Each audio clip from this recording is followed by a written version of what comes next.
Welcome to the Chennis Berry Show, brought to you by New Creation Construction. New face on the seat over here, Coach. You look good over there, man. Don't you guys have a saying, next man up? Hey, man, adapt and overcome, next man up. We want to give a shout out to our main man, Curtis Wilson. He's recovering from a little procedure today, and we certainly wish him the best, and we'll see him again next week. Absolutely. All right. Well, Coach, just want to say another road game and another tough loss. 34-28 to Kentucky State up in Indianapolis, Indiana in the Circle City Classic. Mm-hmm. Just your thoughts after the game. It was a tough loss. Well, another tough one, like you say, Dennis, man. Went up to Indianapolis, had a great game plan, great mindset going into the week. Had actually a really good week of practice. And we came up short again, man. That's 2 weeks in a row, one game by 7. This game by 6, but our kids just kept fighting. They're a resilient group. Through it all, we hadn't got the results we wanted, which is obviously to be 1-0. But those kids are fighting. We have to learn how to win those close games, man. And I'm proud of my team. I'm proud of their efforts. We got some things we need to clean up, absolutely. But ultimately, at the end of the day, we got a good football team. We still feel real good. We still believe. But we came up short against a good Kentucky State football team. Just your thoughts on the overall experience playing that opportunity to play in Lucas Oil Stadium. Certainly was a great venue. Oh, what a beautiful, beautiful venue. You're talking about state-of-the-art facility, in terms of the field, in terms of the stadium, in terms of the locker room. Just a great experience for our young men. They really enjoyed the experience. Had a great crowd, too. I was really impressed with the crowd. People from that metropolitan area was able to come out and watch our guys play and be able to put Benedict College on display. Like I said, overall, we didn't get the results we wanted, which was a win, but it was a great overall experience for our young men to get a chance to go up to the Midwest and play in an exciting Circle City Classic. It certainly was exciting. We'll get to some of the highlights later, but again, second week in a row, a chance to win at the end. Yeah, it's come down to the 2 games in a row, the last play of the game. And, we just got to learn how to win those close games. We're putting ourselves in position to win those games, but we have to find a way to finish. And that's where our philosophy will be this week. We have to find a way to finish and win. All right, we'll take a few look at some of the highlights from this game. Mm-hmm. Benedict gets the ball first. We don't hold it very long. We throw an interception. Oh, man, we started it off not the way we wanted it. We wanted to preach a fast start. And usually when we start off fast, we have a really, really good outcome. And we started off slow. We had 3 plays. We were pinned back, after a penalty on special teams, the first play of the game. So we had to start with our backs against the wall. And on 3rd down, our quarterback, Eric Phoenix, made a really poor decision, which he should have just threw the ball away. And he didn't do that. So it resulted in an interception that put their offense in scoring position early to start the game. So we get the ball back, Coach. Yep. We go on a nice 17-play, 83-yard drive. Nice moving the ball down the field. I tell you what, our guys really, really did a great job on that drive. To get a 17-play drive, you got to be rocking and rolling. So we were moving the ball, getting that thing all the way down the field like we want to do, and we were able to finish that drive with a nice touchdown run by our quarterback, Eric Phoenix goes on a 3-yard run. Now we tie the game, 7-7. 7-7, baby. New ball game. Let's go. Absolutely. Thoroughbreds get a nice kickoff return, and then they follow that up with another long run. That puts them in good position. Mm-hmm. So they end up scoring on a 1-yard run, take a 14-7 lead, still in the first quarter. Mm-hmm. Benedict, we get to go on another drive, 75 yards, 7 plays. We're moving the ball well, Coach, offensively. Oh, yeah, we're doing some good things, man. Our guys are believing in what we're doing. We were able to move the ball. That's the whole deal. In the first half, we were taking the ball up and down the field. Key play, 36-yard pass from Eric Phoenix to Taven Grice. Then Omarion Coleman finishes the drive with a 9-yard touchdown run. Game tied again, 14-14 in the second quarter. Man, OC, man. We call him OC. His name is Omarion Coleman. What a great running back, man. He's got a chance to have a bright future. He's just a freshman. And, he was able to finish that drive with a nice touchdown run. But again, guys, man, we're doing a great job. Our offensive line, they were really getting after it. You can't run the ball and you can't move the ball offensively if you don't do a good job up front. So I thought our guys did a really good job of opening up some holes, giving the quarterback time to put the ball in the receiver's hands, and we was able to make some big plays and tie that game up at 14. But then Kentucky State adds a field goal. We come back, we take the lead for the first time. 21-17, Jaden McLeod scores on a 2-yard run. Tavian Grice had a couple of nice catches on the drive, and Omarion Coleman had a nice big 15-yard run on that drive.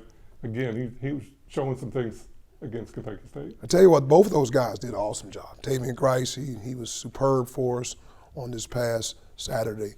And Omarion Coleman really showed us some signs that he's got a chance to be a special running back, and he was able to get some big explosive runs for us. But, we were able to do some good things on that drive as well. Great. We forced Kentucky State into their first punt of the game. Mm-hmm. It was a scary moment. You must have been a little nervous over there on the sideline, a little scramble at the end.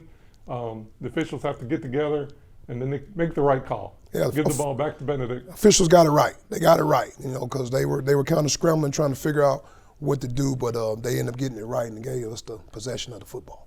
And then on second down, Eric Phoenix throws a little screen pass over to Jaden Thomas, and he shows off some incredible speed. Races 70 yards for a touchdown. We pride ourselves on explosive players and explosive plays made by explosive players. And we did an awesome job of getting the ball into our playmakers' hands, and he did an incredible job, Jaden Thomas, of finishing an explosive play with a touchdown. Great. Tigers go up 28-17 late in the second quarter, and that's the score we take into the locker room in halftime. We're up. Guys are feeling good. We're up. But again, when we go into halftime, we always have the mindset we're 0-0, regardless of what the score. We're going to come out in the second half with a fresh new start. So what were some of the discussions at halftime? The biggest thing is just tell the kids just keep believing, all right? Yes, we're up on the scoreboard, quote unquote, but ultimately at the end of the day, it's another half. It's 30 more minutes. Let's get locked in. Let's go and finish the game and try to come away from there with a win. So that's the first half, 28-17. All right, Coach, we're going to take this time now, spotlight one of our assistant coaches. You have a great staff, and we're going to take this time to look at Coach Tremaine Henry, our defensive line coach, as part of the Lexington Medical Center Assistant Coach Spotlight. Go Tigers.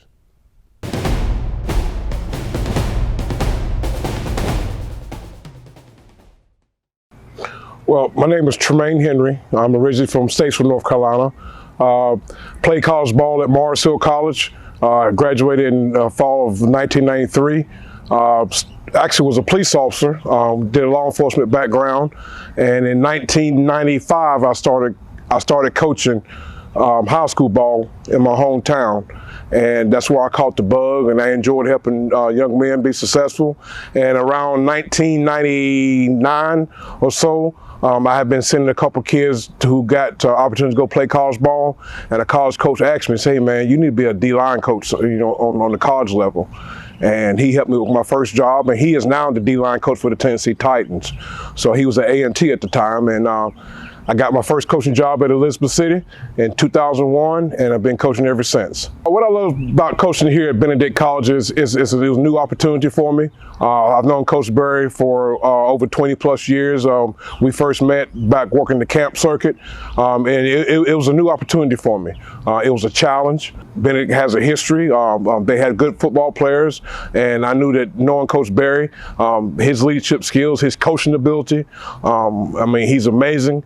And I just want an opportunity to have known someone for so long, and we've talked on the phone, but this was an opportunity for me to come work for him and work with him, and I jumped at the opportunity.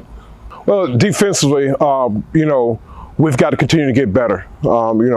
We can't rest on what we did week to week. We got to continue to get better. Coach Berry preaches get 1% better every day, and that's what we got to continue to do as a staff and as a defensive unit. To play fast, play hard for 4 quarters. The things that I stress mostly important for me is fundamentals, technique. I'm real big on technique. I've been several places coaching D-line. I've been able to be successful, have All-American, All-Conference football players, and it's always been technique. I tell them your God-given talent can only take you so far, but if you got technique with that, you're unstoppable. So it's just hitting home on those things every day, just basic fundamentals, hands and feet. To have this opportunity to be here, to start a new chapter in Benedict College Football, it's a blessing. I'm honored to do it. It's been a lot of hard work, but we will see the fruits of our labor The most thing that people think is supposed to be instant success, you don't want to happen too fast because that creates another problem. So we're on the right track, but we just got to stay the course and just keep coaching our kids the way we want them to play, and then this program is going to be fine. Something that I learned new about myself coaching at Benedict, I've had more patience than I thought I had. I'm not a very patient person, but I've learned that I have more patience. I learned that as long as I've been coaching, you always learn something new. My father and my grandfather always told me, if you go through a whole day and you ain't learned anything, you just wasted a day. So, and that goes back to getting that 1% better. You want to get better every day. So, it definitely has been a learning experience, dealing with kids who may not have the football knowledge, and you try to get them to that point to where they can understand. That's the joyous part of it. When you put in all your hard work and you see your kids actually do what you teach them to do, and you can look at it and show it to them on film, like, hey, this is it right here. You're playing a good game, and then you instill in these young men hard work ethic, not only just on the field but off the field as well. So because it's going to carry them all through life. A boss man someday, a supervisor. So you want to put those things inside of them that will help them prepare them for life after football. I'm Coach Henry. Go Tigers.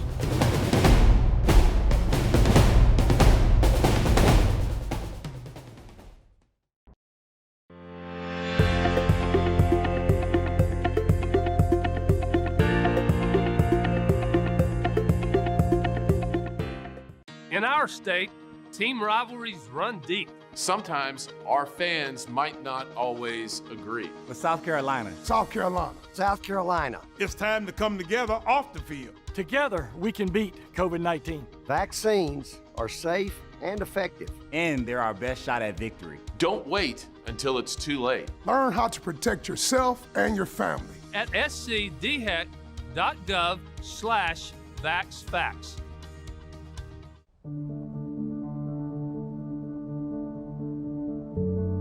Protect your family, your friends, your neighbors, the people who care for you. Save a life. Wear a mask.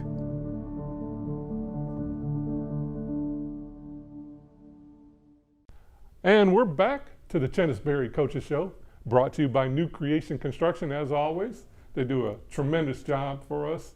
Appreciate their support and all the support from all of our sponsors. Absolutely, certainly. absolutely. But Coach, so second half, Kentucky State opens the second half. They go on a drive, cuts the lead to 28-24. Starting to get a little tight now. Absolutely, no question about it. So then we get the ball back, our first offensive series. Quarterback Eric Phoenix rolls out, gets sacked, and in the process, casts a limp off the field, and he's out for the rest of the game. That was a tough blow. Absolutely. He wasn't able to come back after that play, but that gave the next man up opportunity. And Nate Harden was able to come in and finish the rest of the game. But, our philosophy in this program is, regardless of what, next man up, stay ready so you don't have to get ready. Certainly, and as we're finding out today. Absolutely. So, yeah. So then late in the third quarter, Harden, he passes to Taven Grice. Man, he had a heck of a game. 7 catches, 147 yards. He's our Prisma Health player of the game. So he passes, Taven Grice gets a 28-yard pass. That sets up first and goal at the 5-yard line. Unfortunately, Harden throws an interception in the end zone. That was a tough turnover. I tell you what, that drive right there was tough. We were moving the ball, taking the ball all the way down the field. At this point, we're up 28-24. We're driving the ball. We actually scored a touchdown this play prior to the interception. Mm-hmm. We threw a touchdown to Tavian Grice. He scored, but we had a block in the back by another one of our receivers, Steve Campbell. So they were able to move us back. So they alleviated the score. And then the very next play, we had a great play call, and we ended up throwing an interception. We tried to get the ball to Sean Presley in the left corner, and they were able to get an interception. And that touchdown would have put us up by 11 points. But unfortunately, we didn't get it done right Certainly, yeah. So Thoroughbreds take over the ball. They march 80 yards on just 10 plays. Jonathan Jerry, their quarterback, person you might be a little more familiar with, he goes 51 yards on set up a first and goal. They score on the next play, retake the lead 31-28. Yeah, at this point, we were having a hard time just really stopping the run. You know, we went into the game, we thought we had a great plan in terms of stopping their option attack. You know, we knew they were a triple option team, and they pretty much had it their way in the running game. I mean, we had a hard time of cutting the water off, and, you know, it continued the whole entire game. But, you know, kudos again to their staff. They had a great plan, but we got to do a better job of fitting the run. Yeah, that's 2 weeks in a row now. Certainly Kentucky State, 450 yards rushing total in the game. That's a lot of yards. Yeah, that's a lot of yards. That's a whole lot of yards. But we're going to get it fixed. I believe in our defensive staff. I believe in our defensive personnel. They're excited about the next challenge. And, you know, anytime you want to build a good football team, you got to be able to run the football and you got to be able to stop the run. So we punt on our next series. Kentucky State gets close, but the defense steps up, holds Kentucky State to a 34-yard field goal. That makes it 34-28, just under 3 minutes left in the game. So we get the ball back with time on the clock. Hey, that's our philosophy around here, man. As long as there's time on the clock, we got a chance to win the football game. And right now we're down 6. We gather the guys to the side. We practice these situations and scenarios each and every week. Every Thursday we practice 2-minute drill. We give them different situations. Sometimes we're up, sometimes we're down, and we have to find a way to finish games. And we were able to be in a 2-minute situation again. And again, we were able to take the ball down the field, all the way down the field, with a chance to win the football game at the end. Absolutely. Get to the 27-yard line. Time's running out. 3 seconds left. Nate Harden throws a Hail Mary pass to big target, Chris Williams, in the corner of the end zone. Ball's actually in his fingertips. He just couldn't come down with it. I tell you what, when we talk about the game being a game of inches all the time, the ball literally was at Chris Williams' fingertips, and he just wasn't able to corral it and bring it in. But we were that close, still, in spite of winning that football game. And like I say, kudos out to my players. They keep fighting to the echo of the whistle. Till that clock hits 0, they're going to fight. They're a resilient group. We're going to find a way to win those close games. We just hadn't able to get that done right now. But our young men are going to find a way to win those close games. That's right, Coach. So it's time now for the PRISMA Health Player Spotlight. This week we're going to feature senior linebacker Tim Allen. Tim Allen. He's a great linebacker. He's a great leader. I'll tell you what, he's also Mr. Senior. You know, he does a great job as a leader in our program, and we're glad to have him here with us. Let's take a look, learn a little bit more about Tim Allen.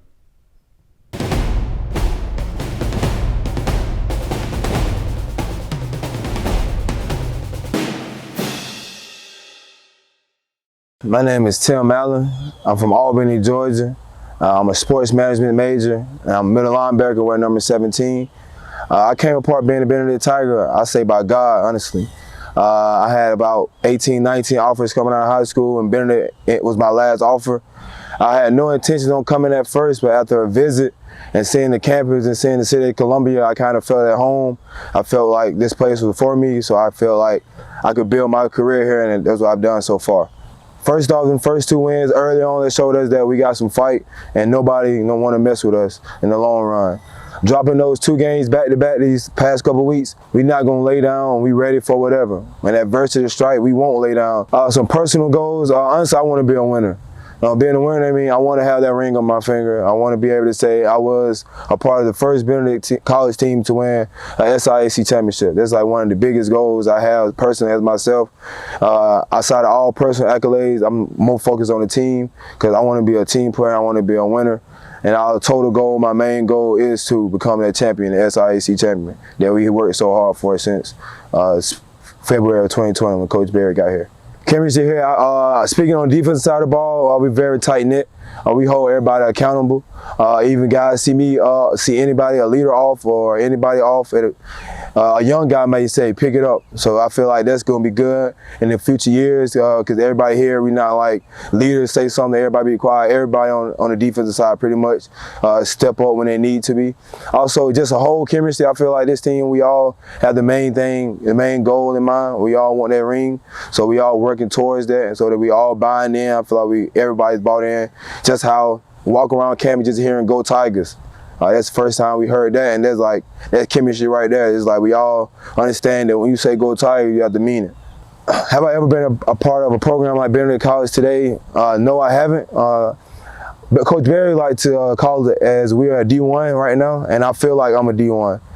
Even from the discipline all the way to just the nice gear and stuff we have now. It's like everything is up now, everything is moving in the right direction. So I feel like this program is moving in ways that a lot of people don't see. They don't see behind the scene action, the long meeting hours, the workouts, all that just shows that this program is different and moving to a better direction. Since Coach Berry got here in February of 2020, the main thing he has changed or implemented is discipline. Discipline is something we harp off of, and something we feed off of, something that's who we are. Honestly, speaking back to earlier, you asked me about the 2 losses. Our 2 losses came from discipline. So we are working our way back, getting back more towards discipline. Because Coach Berry himself, he prides himself on discipline, which means eliminates the penalties, eliminating the self-inflicted negatives. Focus on the small things, like we always wear white socks. Focus on the small things that always turn out to be big. We have a saying right here, small but big. Something that other people may seem as small. It's small to us, but those small things can get you beat. What it means to me to have 1-0 mindset every week basically means winning each day. Winning each classroom, starting in classroom, each meeting room, each workout, each practice, it means getting 1% better. If you don't get 1% better every day in everything you do, there's no way you can be 1-0. All the small things we do, from classroom meetings to workouts to practices, it all leads up and it's going to show on Saturdays. So 1-0 basically don't start on Saturday, it starts on Sunday when we have our first team meeting. This year I was elected 2021-2022 Mr. Senior of Benedict College. Winning that felt amazing because I always felt like I could never do it on a college level. I did it in high school, and since playing football I kind of shied away from it. All my focus has been in classroom and in books. But with this being my senior, I'm like, why not hold back? Can't hold back anything. So I ran for the position. I had a lot of naysayers that I wasn't going to get it just because I was a football player or whatever. I wasn't dedicated to it. However, I have shown and proved to everyone that I am the perfect guy for Mr. Senior. Some of my duties include ceremonial events, attending for the college. Let's say we get called, a company wants Benedict College present. Myself and Miss Senior and the whole Royal Court will be present to represent Benedict College. Now, I also like this position because this position gives me another aspect outside of the field. It gives me something to do when I'm not tackling someone or tackling the books or in the classroom. It gives me an aspect where I can connect with people I won't normally connect with on a daily basis. I'm Tim Allen. Go Tigers.